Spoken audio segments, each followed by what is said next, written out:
بسم اللہ الرحمن الرحیم۔ ناظرین السلام علیکم۔ آج ہے 31 جولائی اور سال ہے 2019، دن ہے بدھ کا۔ کل ہے سینٹ میں اپوزیشن اور حکومت کا ایک بڑا معرکہ، اور کون جیتے گا؟ دونوں دعویٰ کر رہے ہیں، اپوزیشن جماعتیں دعویٰ کر رہی ہیں کہ ان کے نمبرز پورے ہیں، حکومت دعویٰ کر رہی ہے کہ سوال ہی پیدا نہیں ہوتا، کل اپوزیشن کا نیریٹو ہار جائے گا اور ہم جیتیں گے۔ تو کل ہونا کیا ہے، سب سے پہلے تو میں یہ بتا دوں، اور اس کے بعد پھر ہم نمبرز گیم پہ بھی آئیں گے۔ کل ہونا صرف اتنا ہے کہ عدم اعتماد کی تحریک پیش کی ہوئی ہے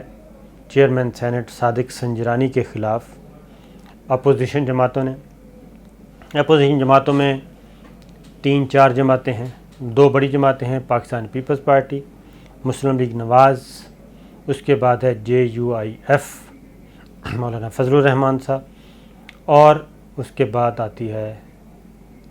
نیشنل پارٹی حاصل بزنجو صاحب کی، پھر محمود خان اچکزئی صاحب۔ یہ ہیں اپوزیشن کی جماعتیں۔ ان کے پاس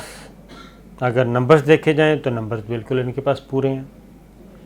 اور یہ بآسانی کل صادق سنجرانی صاحب کو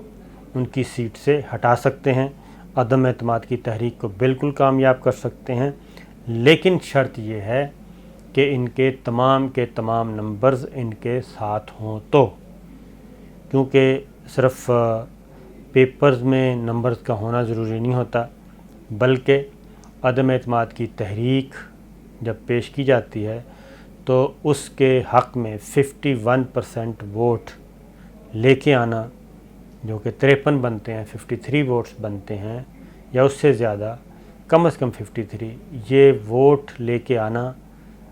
تحریک عدم اعتماد جس نے پاس کی ہو، جو محرک ہو، اس کے لیے لازم ہوتا ہے۔ کل حکومت کا دن نہیں ہے، صادق سنجرانی صاحب نے اپنے بندے پورے نہیں کرنے، بلکہ اپوزیشن جماعتوں نے کم از کم، ان کا کلیم ہے کہ ان کے 62 نمبر ہیں ٹوٹل، وہ 62 نہ صحیح، کل صرف اور صرف اگر 53 نمبر بھی وہ ایوان میں لانے میں کامیاب ہو جاتے ہیں اور تحریک عدم اعتماد کے حق میں 53 ووٹس آ جاتے ہیں آؤٹ آف 104، تو اٹ مینز کہ صادق سنجرانی صاحب کل چیئرمین سینٹ نہیں ہوں گے۔ اور اسی طریقے سے ڈپٹی چیئرمین سینٹ کے خلاف بھی تحریک عدم اعتماد پیش ہوئی ہے، اور یہی چیز اب اگلی بات یہ ہے کہ ڈپٹی چیئرمین سینٹ کے لیے حکومتی ارکان جو ہیں، حکومت اور اس کے اتحادیوں پر لازم ہے کہ وہ اس کے حق میں 53 ووٹس ایوان میں پہنچائیں۔ تو اس طریقے سے چیئرمین سینٹ کے لیے اپوزیشن پر لازم ہے کہ وہ 53 کم از کم ووٹس لے کر آئیں ایوان میں، اور وہ 53 ارکان، 53 ارکان تحریک عدم اعتماد ووٹ آف نو کانفیڈنس کے حق میں ووٹ دیں، تو تب وہ موشن کامیاب تصور کی جائے گی، اور صادق سنجرانی صاحب کل چیئرمین سینٹ نہیں رہیں گے۔ اس کے بعد ڈپٹی چیئرمین سینٹ کے لیے، جو کہ حکومت اور اس کے اتحادیوں نے تحریک عدم اعتماد لے کے آئے ہیں، اگر ان کو ان کے عہدے سے ہٹانا ہے تو پھر حکومت اور اس کے اتحادی 53 ووٹ لے کے آئیں گے۔ یہ تو ہے اس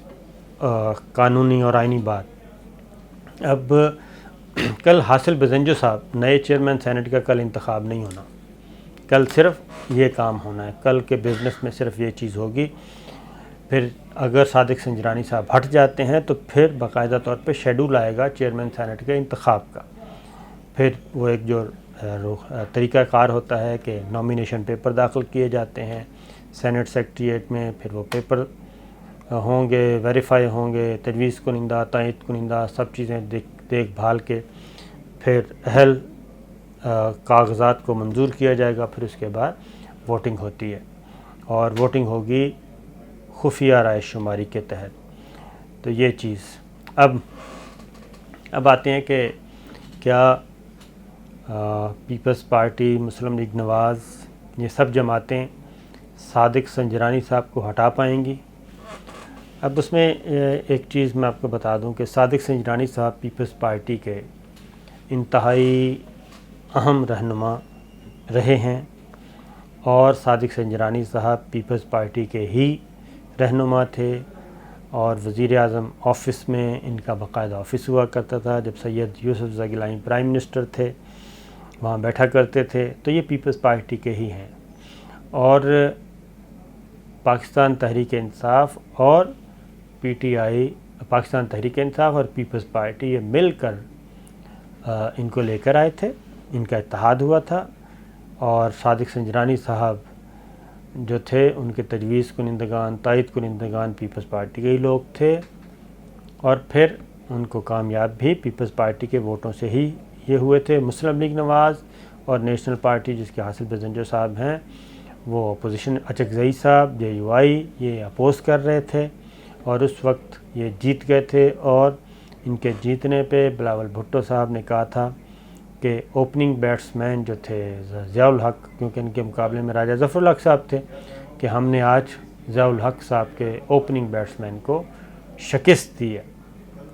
اور زرداری صاحب نے اس پہ بڑے شادیانے بجائے تھے کہ جس طریقے سے ہم نے چیئرمین سینٹ کا عہدہ ان سے چھینا ہے، اسی طریقے سے ہم پنجاب اور انتخابات بھی چھینیں گے ان سے، اور انہوں نے ثابت کر دیا کہ ایسا ہی ہوا۔ اب ہوا کیا ہے؟ اب ہوا یہ ہے کہ اختلافات ہو گئے زرداری صاحب کے اسٹیبلشمنٹ کے ساتھ، اور ان کے خلاف فیک اکاؤنٹس اور یہ ساری چیزیں کھل گئیں۔ اب ایک ادھر مولانا فضل الرحمان صاحب ہار گئے الیکشن میں، ان کو کچھ نہیں ملا، تو فضل الرحمان صاحب، مریم بی بی، انہوں نے آپس میں کچھ طے کیا، اور پھر ایک ملٹی پارٹیز کانفرنس ہوئی تھی، اس میں یہ اپوزیشن جماعتیں آئی تھیں۔ وہ کانفرنس تقریباً ناکام ہو چکی تھی، لیکن پھر انہوں نے فیس سیونگ کے لیے پھر دوبارہ اکٹھے بیٹھے، اور بالآخر یہ فیصلہ کیا کہ چلیں جی چیئرمین سینٹ کو ہٹاتے ہیں۔ اب چیئرمین سینٹ کو ہٹانے کا یہ فیصلہ تو انہوں نے کر لیا، اب اگلا بندہ دیکھیں۔ اب پیپلز پارٹی کو کتنے نفلوں کا ثواب ہوگا کہ وہ اپنا چیئرمین سینٹ صادق سنجرانی ہٹا کے مسلم لیگ نواز یعنی کہ نواز شریف صاحب کے نومینی حاصل بزنجو صاحب، مریم بی بی کے نومینی حاصل بزنجو صاحب، ان کو وہ چیئرمین سینٹ بنا دیں، اور حاصل بزنجو صاحب سینے پر ہاتھ مار کے کہتے ہیں کہ میں تو نواز شریف کا آدمی ہوں، اور اگر چیئرمین سینٹ صادق سنجرانی صاحب ناکام ہوتے ہیں تو ہیرو کون بنے گا، اور ونر کون ہوگا، اور کون گین کرے گا؟ تو اس کا بہت بڑا کریڈٹ جائے گا مریم بی بی کو اور نواز شریف صاحب کو، کیونکہ حاصل بزنجو صاحب تو یہ بھی کہہ چکے ہیں کہ مجھے تو جیل میں بیٹھ کے نومینیٹ کیا نواز شریف صاحب نے، میرے نام کا قرعہ انہوں نے نکالا ہے، اور مریم بی بی بھی حاصل بزنجو صاحب کے حق میں۔ تو پیپلز پارٹی کو صادق سنجرانی صاحب کو ہٹا کے اور حاصل بزنجو صاحب کو لا کے کیا ملے گا، یہ دیکھنے کی بات ہے۔ اور کیا پیپلز پارٹی اتنی ہی سادہ ہے کہ وہ صادق سنجرانی صاحب کو ہٹا کے اپنے لائک مائنڈیڈ، اپنا بندہ، اپنی پارٹی کا بندہ اور اپنا لائک مائنڈیڈ، اپنا تابع دار، وہ اس کو ہٹا دیں، اور اس کی جگہ پہ حاصل بزنجو صاحب کو لے آئیں، جو کل کو انہوں نے ان کی تو نہیں سننی کم از کم پیپلز پارٹی کی، وہ تو نواز شریف صاحب کی طرف ہی دیکھیں گے۔ یہ چیز۔ دوسرا، مسلم لیگ نواز کے اندر بھی اختلافات موجود ہیں، اور یہ چیز کوئی ہم اپنی طرف سے نہیں کہہ رہے۔ ڈاکٹر مصدق ملک اور پیر صابر شاہ، ان کے درمیان باقاعدہ تلخ کلامی ہوئی، اور انہوں نے کہا کہ یہ بالا فیصلے کیوں ہو رہے ہیں۔ مشاہد حسین سید صاحب بھی،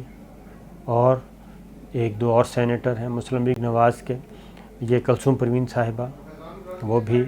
اور تقریباً 4 سینیٹر ہیں مسلم لیگ نواز کے، جو کہ علی الاعلان اپنا اختلاف رائے ظاہر کر چکے ہیں۔ پھر پیپلز پارٹی کے اندر بھی ایک ایسا گروپ موجود ہے کہ جناب صادق سنجرانی صاحب کو ہٹا کے تو یہ حاصل بزنجو صاحب کو اور پھر مسلم لیگ نواز سے اتنی پینگیں بڑھانے کی کیا ضرورت ہے؟ جنہوں نے اس حالت میں اگر زرداری صاحب اور فریال تالپور صاحبہ اور یہ جعلی بینک اکاؤنٹ کیس آج دوبارہ اگر اس حالت میں پہنچے ہوئے ہیں، جیلوں میں ہیں، تو وہ نواز شریف صاحب کی وجہ سے ہیں۔ تو پیپلز پارٹی کے اندر بھی ایک گروپ موجود ہے، مؤثر آواز ہے، اعتزاز احسن صاحب، ان میں سے ایک نام میں لے لیتا ہوں، ایک باقاعدہ مؤثر آواز ہے جو یہ کہتی ہے کہ آپ ان کو لائف لائن کیوں دیتے ہیں بار بار شریف فیملی کو، کس وجہ سے دیتے ہیں؟ انہوں نے ہمیں جب بھی موقع ملا انہوں نے ہمیں ڈسا ہے۔ تو یہ وہ چیزیں پھر حاصل بزنجر صاحب کا پورا جو نیریٹو ہے وہ انٹائی اسٹیبلشمنٹ، انٹائی آرمی، انٹائی جوڈیشری ہے۔ وہ وہی زبان استعمال کرتے ہیں جو کہ شریف فیملی استعمال کرتی ہے جوڈیشری کے بارے میں اور فوج پاکستان کے بارے میں۔ اب دیکھنا یہ ہے کہ کیا ایک اہم ترین عہدہ چیئرمین سینٹ کا، کیا اس عہدے پر ایک ایسے شخص کو لا کے بٹھا دیا جائے جو کہ فیڈریشن کی علامت ہے، جو کہ پروٹوکول میں نمبر 3 پہ ہے، اور اس کا صرف ایک سٹیپ کے فاصلے پہ ہوتی ہے پریزیڈنسی، اور صدر مملکت جب بھی باہر جاتے ہیں تو چیئرمین سینٹ قائم مقام پریزیڈنٹ آف پاکستان ہوتے ہیں۔ تو کیا یہ عہدہ ایسے شخص کے حوالے کیا جا سکتا ہے؟ یہ وہ ساری چیزیں ہیں جو سوچنے والی ہیں۔ ابھی تک یہ ہمارے پاس اطلاعات ہیں، اس میں پھر آج بلاول بھٹو نے یہ بھی کہا کہ صادق سنجرانی استعفیٰ دے دیں اور گھر چلے جائیں، بہتر ہوگا۔ لیکن جس کے پاس نمبر پورے ہوتے ہیں وہ کبھی بھی یہ بات نہیں کرتا کہ آپ استعفیٰ دے دیں، کیونکہ اگر نمبر پورے ہوں تو پھر استعفیٰ نہیں مانگا جاتا، پھر یہ کہا جاتا ہے کہ آپ ڈٹے رہیں، ہم اپنی تحریک کو کامیاب کریں گے۔ تو آج ایک تو یہ چیز ہوئی جس پہ صادق سنجرانی صاحب نے پھر ایک افواہ بھی، ایک فیک نیوز چلائی گئی۔ اگلی بات یہ ہے کہ ایک فیک نیوز چلائی گئی جس میں کہا گیا کہ صادق سنجرانی صاحب مستعفی ہو گئے ہیں۔ صادق سنجرانی صاحب میدان میں آئے اور Pakistan Tehreek Insaf Shibli Faraz leader of the house وہ میدان میں آئے، انہوں نے کہا کہ صادق سنجرانی صاحب موجود ہیں، انہوں نے کوئی استعفیٰ نہیں دیا، ہم ڈٹ کر مقابلہ کریں گے۔ تو باڈی لینگویج اگر آپ دیکھیں تو اس میں تو لگ رہا ہے کہ حکومت کا پلڑا بھاری ہے اور حکومت کے پاس کوئی ایسی اطلاعات اور ایسی یقین دہانیاں ہیں کہ جس کی بنیاد پہ وہ یہ کہہ رہی ہے کہ کل کا دن ان کا ہوگا۔ اور ابھی کچھ دیر پہلے وفاقی وزیر اطلاعات فردوسہ شکوان صاحبہ سے بھی بات ہو رہی تھی، تو انہوں نے بھی یہی کہا ہے کہ ریاست ابھی اتنی کمزور نہیں ہوئی کہ جو شخص سینے پہ پاکستان کا پرچم لہرانے کے لیے تیار نہیں اس کو ایک اہم ترین عہدہ دے دیا جائے۔ تو ایک بات میں آپ کو بتا دوں کہ اگر یہ کل کی تحریک عدم اعتماد ناکام ہوتی ہے تو اس کا مطلب یہ ہوگا کہ پاکستان پیپلز پارٹی کا ایک سیگمنٹ جو ہے وہ پھر اپنی پارٹی قیادت سے یا تو ناراض ہے یا پھر پارٹی قیادت کی مرضی سے ہی اس نے یہ اقدام کیا ہے کہ وہ تحریک عدم اعتماد کو ووٹ نہیں کر رہا۔ تو یہ چیز ہے، اب دیکھنا یہ ہے کہ کل جب سارے کارڈ شو ہوں گے تو پھر پتہ چلے گا کہ کون کتنے پانی میں ہے، لیکن فی الوقت صادق سنجرانی صاحب کا پلڑا بھاری نظر آ رہا ہے۔